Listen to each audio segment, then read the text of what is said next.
ওকে, এখন এখানে যে ওই বলছে যে আয়তকার অধিবৃত্ত, এইখানে এই যে তোমার গ্রাফের যে শেপটা, এইটাই হচ্ছে আয়তকার অধিবৃত্তের মতো।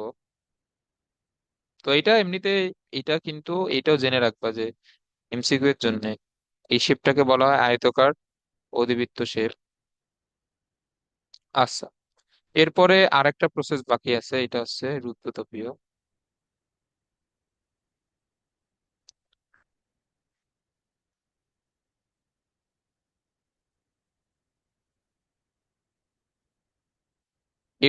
এই প্রসেস গুলো অবশ্যই ভালোভাবে রিভিশন দিয়ে আসবা, এবং এটা রিভিশন দিয়ে তোমার কাছে যেটা বই আছে ওই বই থেকে একবার এমসিকিউ গুলা প্র্যাকটিস করে দেখিও, বা তোমার কাছে যদি টেস্ট পেপার থাকে দেখবা যে এই টপিক থেকে অনেকগুলো এমসিকিউ আছে এখানে। আচ্ছা, এখন যে 4 নাম্বার যে প্রসেস এবং শেষ প্রসেস, এটা হচ্ছে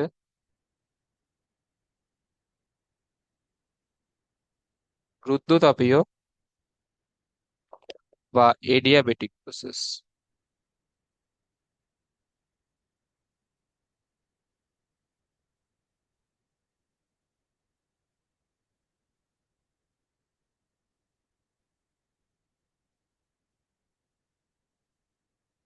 ওকে, তো রুদ্ধতাপীয় প্রক্রিয়া হচ্ছে, আচ্ছা wait, এটা সংজ্ঞাটা লিখতে,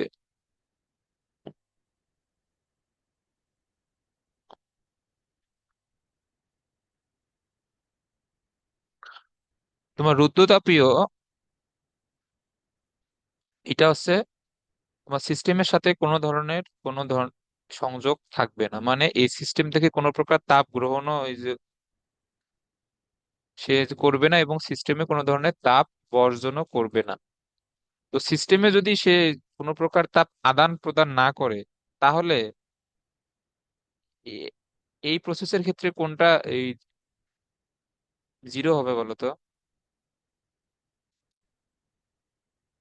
এই প্রসেসের জন্য এই জিরো হবে কোনটা বলো? সে যদি কোনো প্রকারের তাপ আদান প্রদান না করে, তাহলে এখানে কে জিরো হবে? কাজ। হ্যাঁ। ডিডব্লিউ। না না, না, ডি বলি। ডি কিউ জিরো হবে। ডি কিউ জিরো হবে না, কারণ তোমার পরিবেশের সাথে তোমার যদি সে এই যে কোনো ধরনের তাপ আদান প্রদান না করে, এটা মানে কি? ডি কিউ জিরো না। হুম। ওকে, এখন এখানে সংজ্ঞাটা, যে প্রক্রিয়ায় কোনো সিস্টেমের চাপ, আয়তন এবং তাপমাত্রা, এখানে তিনটারই চেঞ্জ হবে, কিন্তু পরিবেশের সাথে কোনো ধরনের তাপের আদান প্রদান হবে না, এটা হচ্ছে রুদ্ধতাপীয় প্রক্রিয়া। সো আমাদের যে আগের তিনটে প্রসেস ছিল, ওই তিনটা প্রসেসে চাপ, আয়তন এবং তাপমাত্রার মধ্যে দুইটা পরিবর্তনশীল, একটা স্থির। না, সমষ্ণতে তাপমাত্রা স্থির, সমচাপে চাপ স্থির, সমায়তন আয়তন স্থির, এবং বাকি দুইটা করে পরিবর্তনশীল। আর এইখানে তিনটাই পরিবর্তনশীল, কিন্তু তাপের কোনো প্রকার আদান প্রদান হবে না। অর্থাৎ এইখানে হচ্ছে যে d Q is equal to zero. তাহলে সূত্রটা এখানে এই যে কিরকম যে হবে,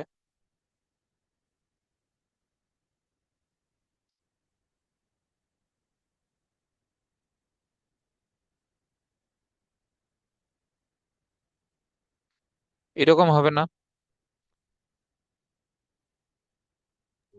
হবে। ওকে, এখন এইখানে কিছু কি পয়েন্ট আছে এই প্রক্রিয়া সম্পর্কে।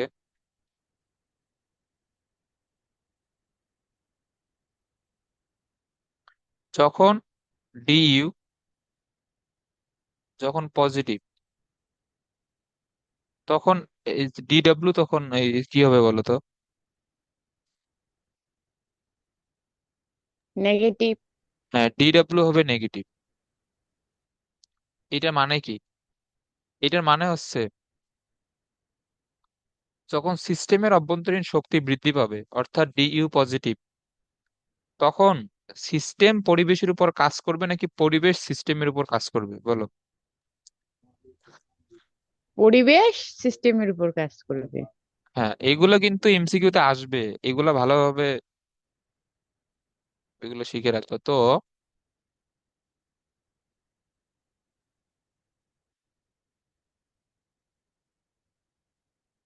সিস্টেমের অভ্যন্তরীণ শক্তি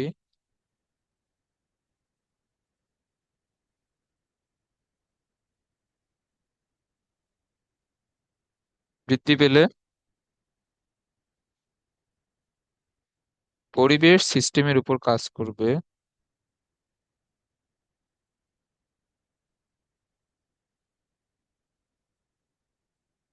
সিস্টেমের উপর, এবং এর যেটা উল্টাটা, এটা আশা করি এটা পারবা। এখন যখন হচ্ছে যে তোমার ডিডাব্লিউ যখন পজিটিভ, তখন ডিইউ কি হবে? নেগেটিভ। ডিইউ হবে নেগেটিভ। এর মানে কি? এর মানে হচ্ছে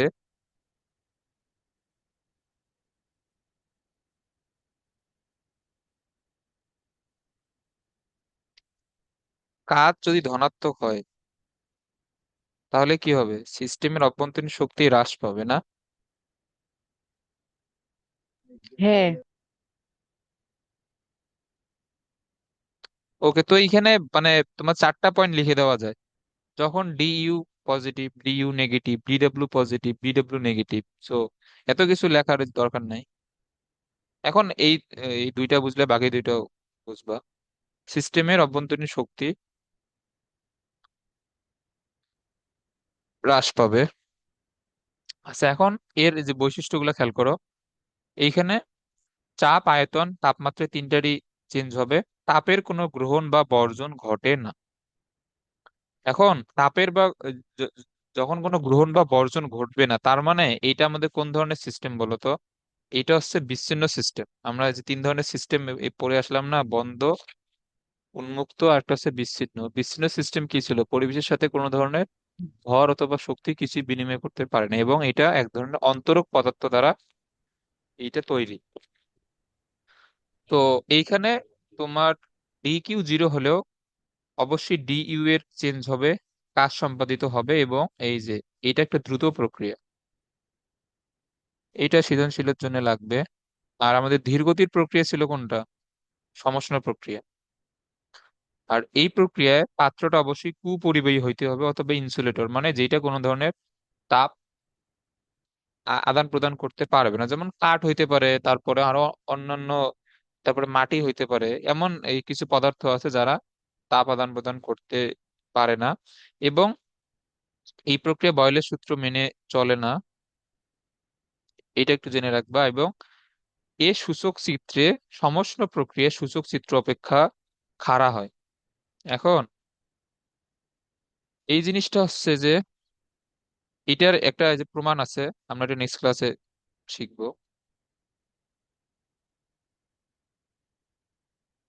এটা যে সমষ্ণ প্রক্রিয়ার যে গ্রাফ, এইটা পিভি এর গ্রাফটা, এটা হয় এইরকম না?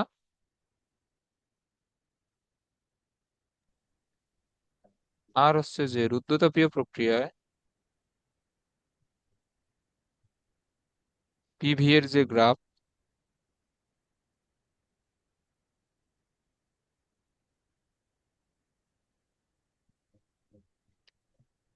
কারণ তোমার এই রুদ্ধতাপীয় প্রক্রিয়া তো পিভি তো চেঞ্জ হচ্ছে, তো আমরা তো এখানে পিভি এর গ্রাফটা আঁকতেই পারি। তো এইখানে তোমার এই রুদ্ধতাপীয় প্রক্রিয়া গ্রাফটা হচ্ছে এইরকম। আচ্ছা ধরো এটা হচ্ছে এইরকম। তো এইখানে কে বেশি এই যে খারাপ বলো তো? এই রুদ্ধতাপীয় গ্রাফটা না? হ্যাঁ। আচ্ছা, এখন যদি আমি এই যে দুইটা চিত্র যদি সেম ভাবে যদি আঁকাই, এখন দেখো এই যে দুইটা চিত্র আঁকাইলে তোমার এইটা হবে সমষ্ণর গ্রাফ, আর এই যে এইটা হচ্ছে রুদ্ধতাপীয় গ্রাফ। এটা বুঝছো? এটা, এটার প্রমাণ আছে, আমরা প্রমাণ শিখবো এবং ওইটা লাগবেও আমাদের। বাট এটা একটু মনে রাখবো যে কার গ্রাফ বেশি খারাপ। এটা হচ্ছে রুদ্ধতাপীয় গ্রাফটা বেশি খারাপ। ওকে। তো এইটা হচ্ছে আমাদের চারটা প্রক্রিয়া নিয়ে বেসিক আলোচনা। তো এখন তো মানে এগুলো হচ্ছে এমসিকিউ এর জন্য এবং সংজ্ঞা, এবং চারটা প্রক্রিয়া কি কি চেঞ্জ হয় না হয় এগুলা, এবং এই চারটা প্রক্রিয়ার সূত্র আছে, আমরা আস্তে আস্তে সূত্রগুলো শিখবো সামনের ক্লাসগুলোতে। এখন এইগুলা, এই চারটা প্রক্রিয়ার বৈশিষ্ট্য, সংজ্ঞা এবং এখানে কি কি হয় না হয়, মানে আজকে যা যা পড়াইলাম। আচ্ছা, এখন যেটা পড়বো তার জন্য একটা জিনিস এখানে দাগায় রাখতে এই যে বলছিলাম, যে যে সমায়তন প্রক্রিয়ায় কাজ সম্পাদিত হয় না, এটা একটু জেনে রাখো অথবা এটা লিখে রাখতে পারো। এখন এখানে কেন কাজ সম্পাদিত হয় না, এটা এখন আমরা সূত্রের মাধ্যমে এটা শিখবো।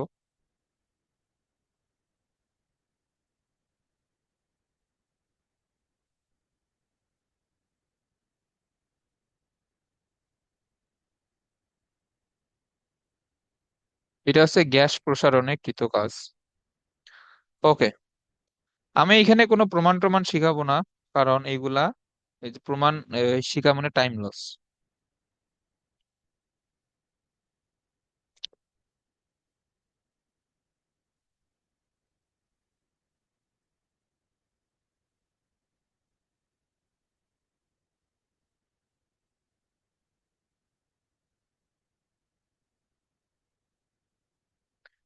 এটা হচ্ছে স্থির চাপে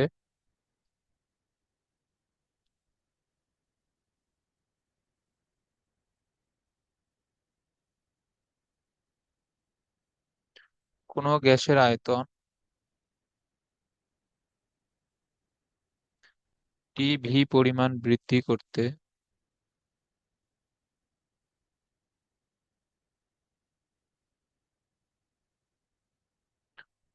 করতে কৃত কাজ। ওকে, তো এমনিতে তুমি যদি একটা গ্যাসের আয়তন বৃদ্ধি করতে চাও, তাহলে তোমার অবশ্যই কিছু পরিমাণে বাহ্যিক কাজ করতে হবে।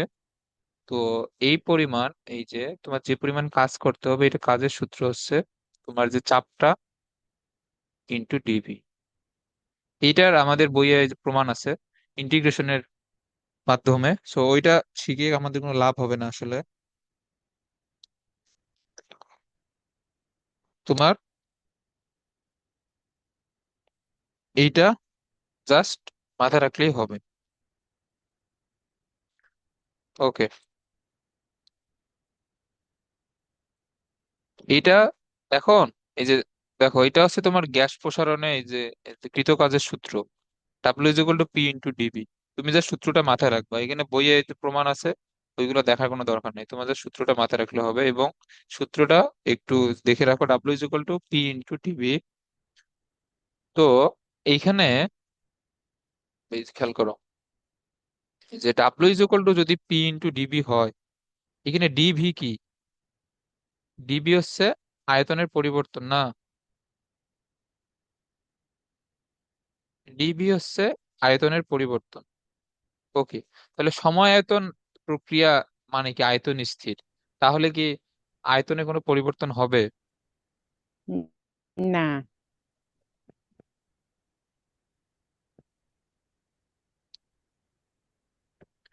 ওকে, দেখো সমায়তনের জন্য তাহলে dv is equal to zero, তাহলে ডাব্লিউ ইজ ইকুয়াল টু কি হবে, পি ইন্টু জিরো মানে জিরো। তার মানে এই প্রক্রিয়ায় কোনো কাজ সম্পাদিত হয় না। এটা তো এই যে বুঝছো আশা করি। তাহলে এখানে সূত্রটা, এই যে এখানে কি দাঁড়াবে, T Q is equal to D U plus D W. Okay, এখন তোমার ডিডাব্লিউ যদি জিরো হয়, তাহলে D Q is equal to D W, এটা হবে না? হুম। এখন এটা দ্বারা এই যে কি বোঝায়, যে তোমার সমায়তন প্রক্রিয়ায় যে সরবরাহকৃত তাপ শক্তি, এটা পুরোটাই সিস্টেমের অভ্যন্তরীণ শক্তি বৃদ্ধিতে ব্যয় হয়। বুঝছো? হ্যাঁ, বুঝছি। ওকে,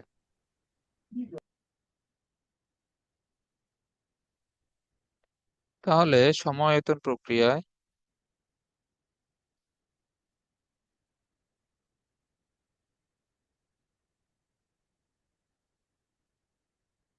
সরবরাহকৃত শক্তির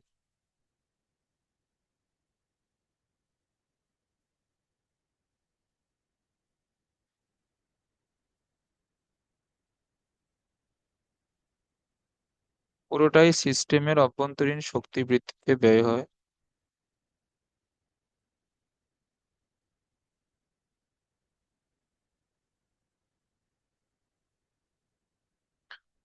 এবং এগুলো কিন্তু মাঝে মাঝে খ নম্বরেও জানতে চায় যে সমায়তন প্রক্রিয়ায় কাজ শূন্য কেন। তো এগুলা যে সূত্রের মাধ্যমে ব্যাখ্যা করা লাগবে আর কি, W is equal two P into DB, এই সূত্রের মাধ্যমে এইসব জিনিস আশা করি এখানে এই বুঝছো এটা। আচ্ছা দাঁড়াও দেখি আমি কয়েকটা এমসিকিউ পাই নাকি এই টপিকের উপর। Wait.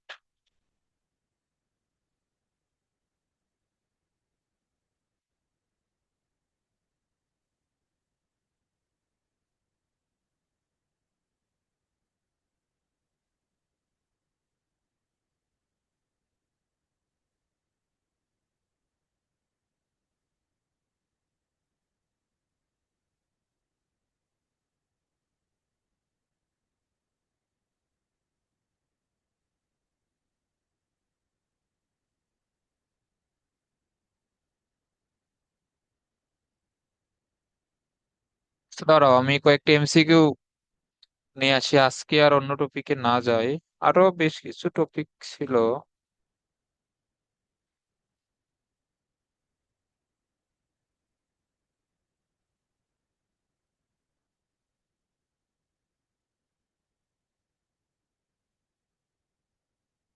এগুলো আছে তোমার তপন স্যারের বইয়ের এমসিকিউ, তপন স্যারের বই আছে তোমার কাছে? আছে। আচ্ছা, আমি তো সব এমসিকিউ তো প্র্যাকটিস করাবো না, অল্প কয়েকটা, আর এই যে বাকিগুলা যা যা থাকবে,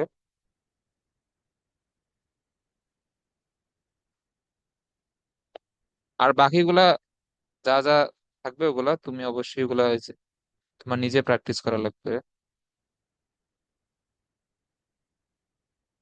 এবং তোমার কাছে যদি দুই তিনটা বই থাকে, দুই তিনটা এই বইয়েরই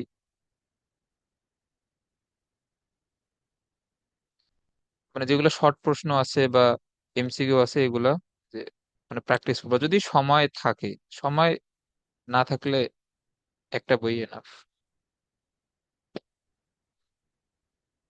ওকে, এখন এখানে যে এই যে দেখা যাচ্ছে তো না এমসিকিউ গুলা? হুম। ওকে, যায়। এটা কি হবে এই যে প্রথমটা বলো। প্রথমটা হচ্ছে জুল পার ক্যালোরি। হ্যাঁ, এটা হচ্ছে জুল পার ক্যালোরি। এরপরেরটা, 5 গ্রাম ভরের একটি সীসার বুলেট দেয়ালে বাধাপ্রাপ্ত হয়ে তার তাপমাত্রা 100 কেলভিন বৃদ্ধি পায়, অন্য কোনোভাবে তাপ নষ্ট না হলে বুলেটের বেগ কত ছিল?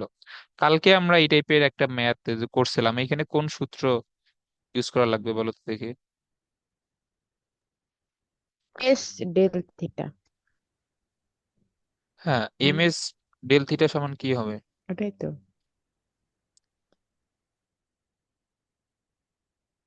তোমার এখানে বেগ বের করতে বলছে।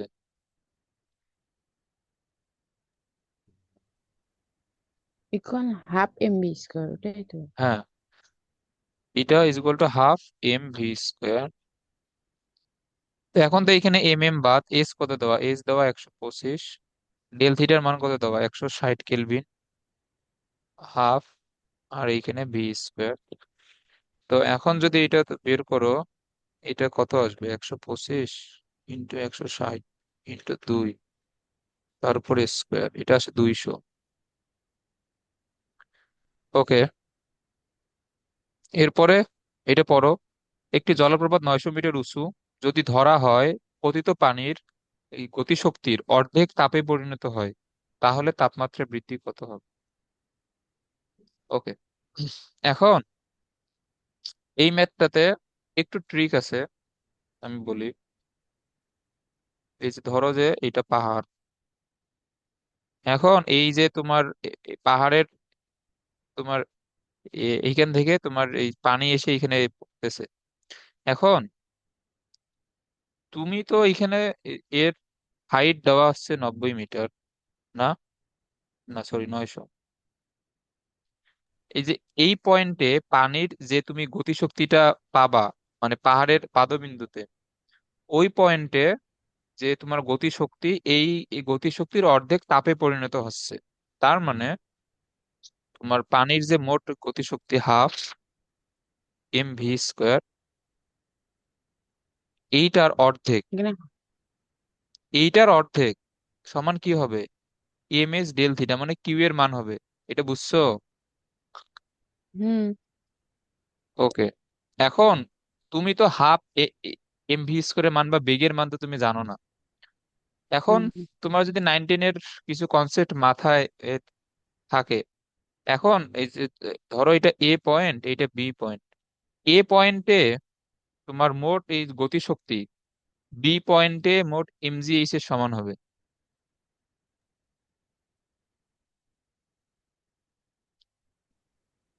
এটা বুঝছো? হ্যাঁ কারণ এখানে শক্তি সংরক্ষণশীলতা নীতি অনুযায়ী তোমার বি পয়েন্টে আমরা ধরে নিব যে ওইখানে কোনো বেগ নাই, ওইখানে তোমার পুরো শক্তিটাই কি বিভব শক্তি। আর এ পয়েন্টে অর্থাৎ পাহাড়ের একদম নিচুতে ওইটা কি হবে? ওইখানে এইচ এর মান 0, মানে কোনো বিভব শক্তি নাই, পুরোটাই হচ্ছে তার গতিশক্তি। তার মানে এখানে আমরা v² জায়গায় mgh লিখতে পারি না? তাহলে তোমার যে শোষিত তাপ এটা কি হবে? mgh এর অর্ধেক হবে না? মানে mv² হুম অর্ধেক, mv² মানে mgh। ওকে, কিউ, এটা এটা কত? ms del theta half mgh। বাদ এস কত এখানে? এটা যেহেতু পানি, পানির আমরা কালকে পড়ছিলাম 4200।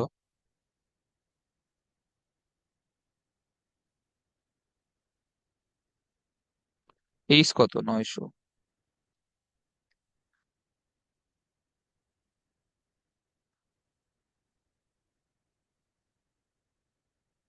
তো এটা আসবে 1.05। এখন দেখো এই যে আমরা যে এই কালকে যে ম্যাথ গুলো করলাম, এইখানে তোমার ডেল থিটার মান আমরা লিখছিলাম কিন্তু কেলভিন স্কেলে না? এটা কি মনে আছে? হুম এখন দেখো তোমার এইখানে অপশনে কিন্তু কোথাও কেলভিন এককে দেওয়া নাই, বাট এটা তো কালকে আমরা পড়ছিলাম যে কেলভিন স্কেলে তাপমাত্রার যে পার্থক্য এটা সেলসিয়াস স্কেলে পার্থক্যের সমান। তাহলে আমরা এটাকে কিন্তু 1.05 ডিগ্রি সেলসিয়াসও লিখতে পারি, যেহেতু এটা ডেল থিটা মানে পার্থক্য। সো এখানে অ্যান্সার হবে ঘ নম্বর।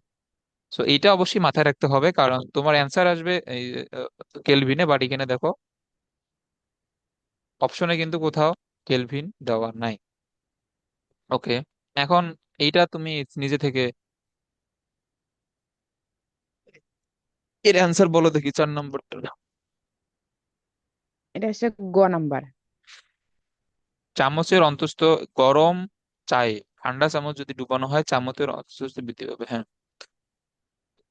আচ্ছা, এরপরে এটা বলো। এগুলা ভালোভাবে পড়ে অ্যান্সার দাও।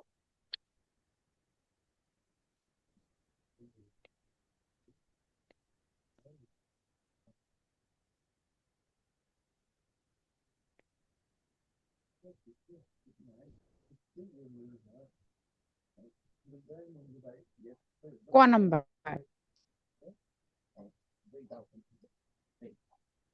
হুম, সিস্টেমে এটা হচ্ছে মানে মেইন সূত্রটাই আর কি। এরপরটা বলো। আচ্ছা, রুদ্রতাপীয় সংকোচন এটা।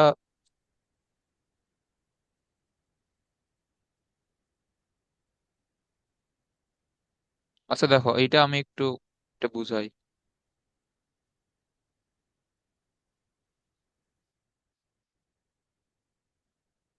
রুদ্রতাপীয়র ক্ষেত্রে এই জিরো কে হয়, এটা মনে আছে? আমরা তো এখনই তো পড়লাম হ্যাঁ রুদ্রতাপীয়র ক্ষেত্রে জিরো কে ছিল?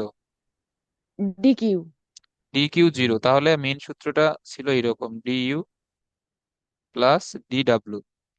এরকম ছিল না? এটা কয় নম্বর? এটা হচ্ছে হ্যাঁ 6 নম্বর। ওকে। তো ডি ডাব্লিউ তো আমরা একটু আগেই তো সূত্র বললাম, এই যে কাজের সূত্র কি ছিল? P × dv। ডিভি। এখন দেখো রুদ্রতাপীয় সংকোচন বলতে বোঝায় হচ্ছে যে তোমার যখন সংকোচন মানে কি? সংকোচন মানে হচ্ছে আয়তন হ্রাস পাওয়া, না? সংকোচন মানে তো হ্যাঁ। আয়তন হ্রাস পাওয়া। তো যদি রুদ্ধতাপীয় হুম, সংকোচন হয়, তাহলে ডিভি এইখানে কি হবে বলো তো? ডিভি হবে ডিবি তো নেগেটিভ। জিরো। জিরো কেন? এটা তো না, সম আয়তনের নেগেটিভ। ক্ষেত্রে জিরো।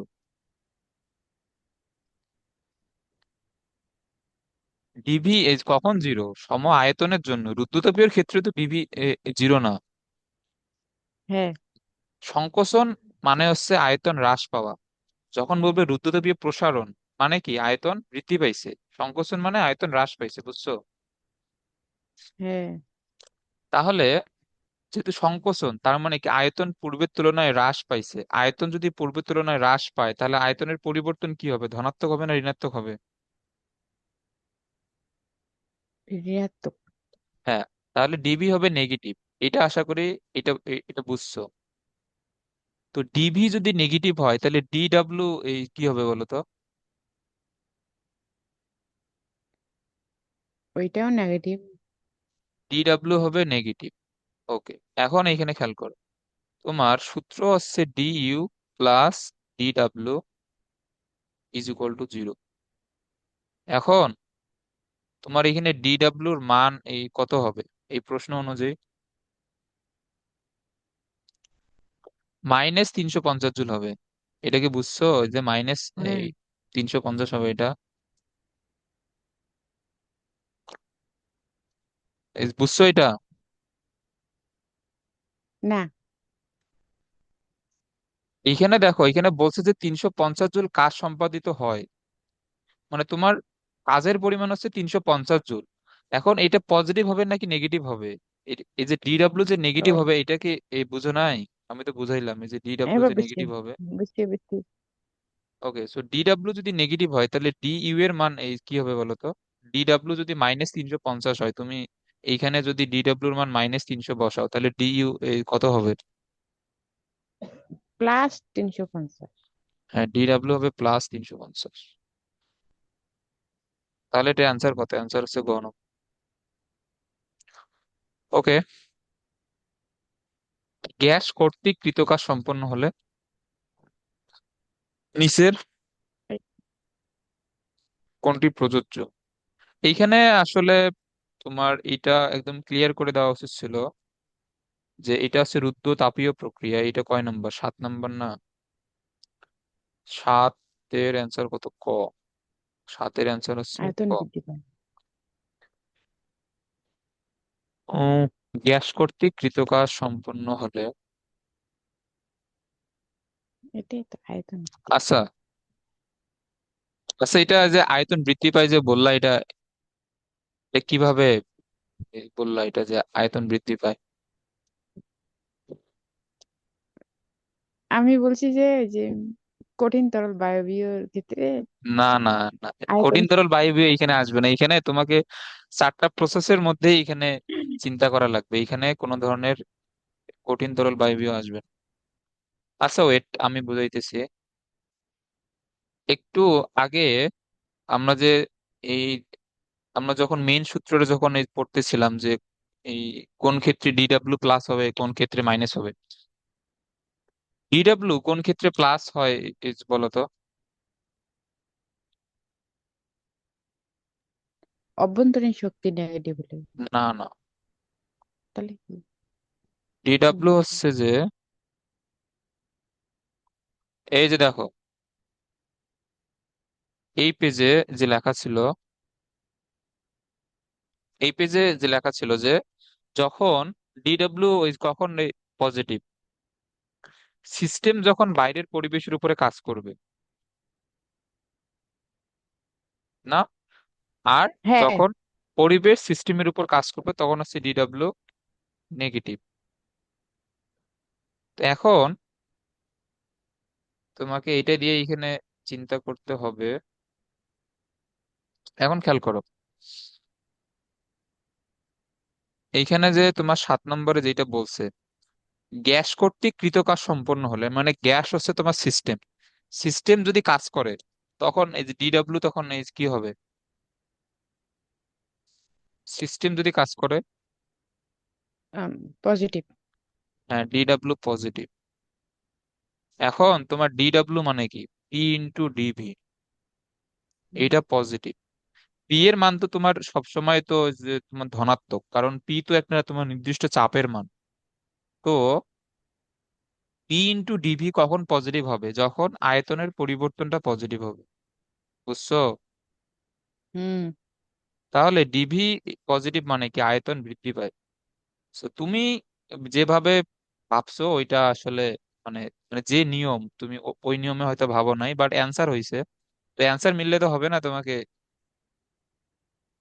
মেইন জিনিসটা জানতে হবে। সমষ্ণ প্রক্রিয়া কোনটা স্থির থাকে এটা তো সবাই জানে, তাপমাত্রা। গ্যাস কর্তৃক কৃতকাজ হলে এখানে কি হবে? আয়তন বৃদ্ধি পায়। আয়তন বৃদ্ধি পায়। হুম। সমষ্ণ প্রক্রিয়ায় কোন রাশিটি পরিবর্তিত হয়? সরি, সমষ্ণ প্রক্রিয়ায় স্থির আয়তনে কোন রাশিটি পরিবর্তন হয়? এটা আবার কেমন প্রশ্ন হয়ে গেল? সমষ্ণ প্রক্রিয়া স্থির আয়তনে কোন রাশিটি পরিবর্তন হয়? এটা 10-এর অ্যান্সার কত? আচ্ছা, এনট্রপি আমরা চাপ। শিখি নাই তো। এ, এটা তো আমরা এখন পর্যন্ত শিখি নাই। এটা 10-এর অ্যান্সার খ দেওয়া।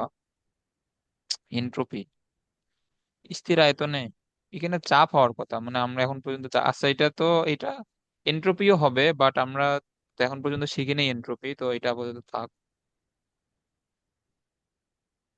আচ্ছা দাঁড়াও, আরো কয়েকটা এখানে নিয়ে আসি।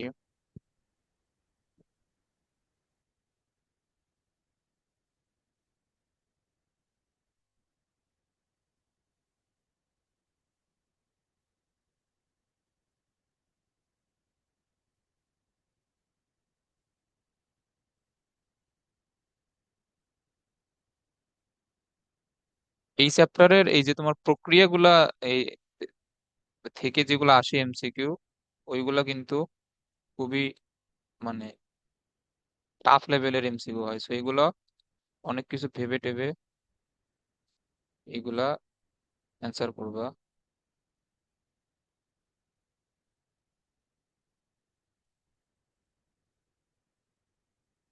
আচ্ছা দেখো, এই যে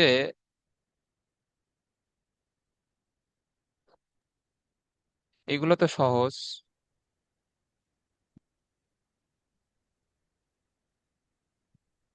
আর এই যে 13 নম্বর যেটা এমসিকিউ, এইটা তোমার এই দেখবা যে এক এক ধরনের বইয়ে এক এক রকম অ্যান্সার দেওয়া। একটি গাড়ি চলতে থাকলে টায়ারের ভিতরে একটি তাপগতীয় প্রক্রিয়া চলে। আচ্ছা দেখি এটা শাহজাহান স্যারের বইয়ে কি অ্যান্সার দেওয়া।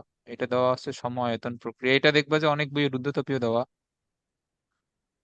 তো এটা তুমি একটু মুখস্থ রাখিও, এটা সময় আয়তন। আচ্ছা দেখো এখানে সমষ্ণ রেখা কোনটা হবে? ক নাম্বার। হ্যাঁ এটা ক। একটি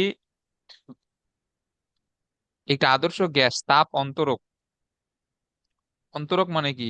অন্তরক মানে ইনসুলেটর, মানে যে যার মধ্যে দিয়ে কোনো ধরনের তাপ প্রবেশও করবে না, বেরো হবে না। তাহলে এটা কোন ধরনের প্রক্রিয়া হবে বলো তো? রুদ্ধতাপীয়। হ্যাঁ এটা হচ্ছে রুদ্ধতাপীয়। শূন্য মাধ্যমে এইখানে প্রসারিত করা হলো। শূন্য মাধ্যমে প্রসারিত মানে কি? ডিভি কি এইখানে? ডিভি হচ্ছে পজিটিভ। ডিভি পজিটিভ না? হুম। D V positive. এখন খেয়াল করো যে আমার ওই রুদ্ধতাপীয় প্রক্রিয়ার ক্ষেত্রে সূত্রটা কি হয়? DU plus DW is equal to zero. যেহেতু ডিকিউ এর মান জিরো, ওকে। এখন তোমার ডিভি এর মান যে পজিটিভ, ডিডব্লিউ মানে কি? P into dv. তো ডিভি এর মান এই পজিটিভ হলে এটা কি হবে? এটাও পজিটিভ হবে না? হুম। এখন খেয়াল করো, এখানে ডিডব্লিউ পজিটিভ, আমরা তো এটা বুঝলাম। তো ডিডব্লিউ যদি পজিটিভ হয় তাহলে ডিইউ কি হবে? নেগেটিভ। ডিইউ হবে নেগেটিভ। এখন খেয়াল করো, ডিইউ এর সাথে তোমার তাপমাত্রা সম্পর্ক না? হুম। মানে তাপমাত্রা বৃদ্ধি পেলে অভ্যন্তরীণ শক্তি বৃদ্ধি পাবে, তাপমাত্রা হ্রাস হ্রাস পাইলে অভ্যন্তরীণ শক্তি হ্রাস পাবে। তো এখন তো এখানে তোমার ডিইউ এর মান নেগেটিভ, মানে অভ্যন্তরীণ শক্তি হ্রাস পাইছে। তাহলে তাপমাত্রার এখন এখানে যে কি চেঞ্জ হবে? তাপমাত্রা হ্রাস পাবে। সো হুম। হুম। ওকে,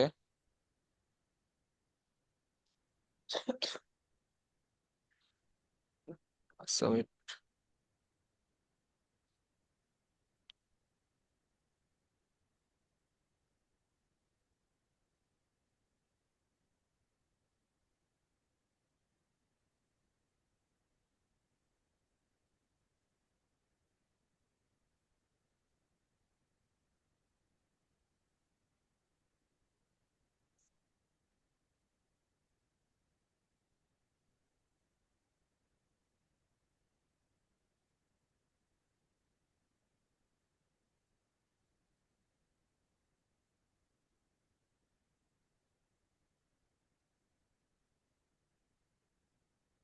হ্যাঁ, এখন এগুলা বলো।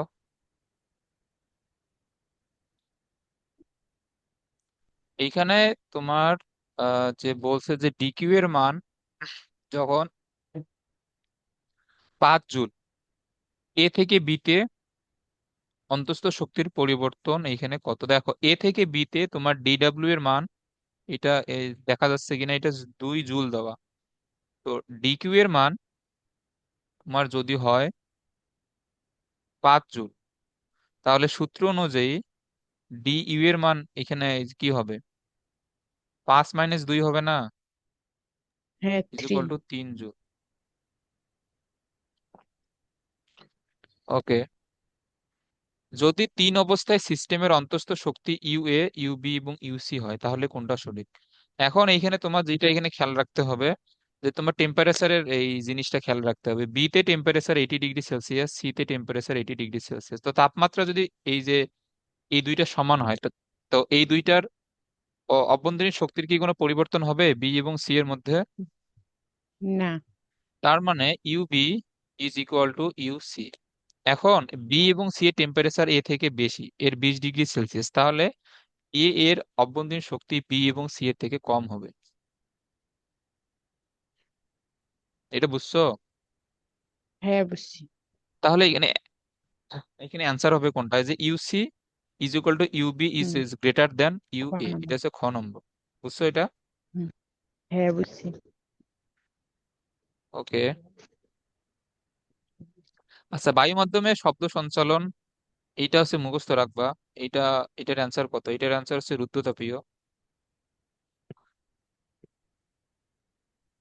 এরপরে আছে T1 T2 তাপমাত্রার অভ্যন্তরীণ শক্তি ইউ 1 ইউ 2।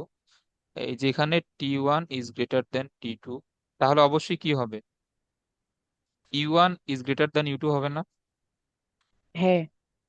এখন খেয়াল করো, বিচ্ছিন্ন সিস্টেমে বস্তুদ্বয় তাপীয় সাম্যাবস্থায় আসলে নিচের কোনটি ঘটবে? এখন তাপীয় সাম্যাবস্থায় আসলে এই কোনটার টেম্পারেচার হ্রাস পাবে, কোনটার বৃদ্ধি পাবে বলো তো? তো যখন তাপীয় সাম্যাবস্থায় নিয়ে আসা হবে। ইউ। আরে, আচ্ছা, তাপীয় এই যে আমি এটা বলি, ধরো এটা এ, এটা বি বস্তু, একটা টেম্পারেচার বেশি, একটা হুম, টেম্পারেচার কম। তাপীয় হুম। সাম্যাবস্থায় নিয়ে আসা মানে কি, তখন দুইটার টেম্পারেচার সেম হবে না? হ্যাঁ। T1 কি কি হবে, যেহেতু T1 বেশি, তাহলে T1 হ্রাস পাবে হুম। আর T2 বৃদ্ধি পাবে। এই বুঝছো এটা? হ্যাঁ, হ্যাঁ, তো বুঝছি, T1 যদি বুঝছি। হ্রাস পায়, তাহলে ইউ 1 হ্রাস পাবে আর ইউ 2 বৃদ্ধি পাবে। ইউ 1 হ্রাস আর ইউ 2 বৃদ্ধি, এটা কই আছে, এটা খ নম্বরে। এটা বুঝছো? হ্যাঁ, বুঝছি। ওকে, তো আজকে এই পর্যন্ত থাক। এগুলা ভালোভাবে রিভিশন দিয়ে আসিও, কিন্তু এগুলা নেক্সট ক্লাসে ভালোভাবে লাগবে। আচ্ছা। ঠিক আছে।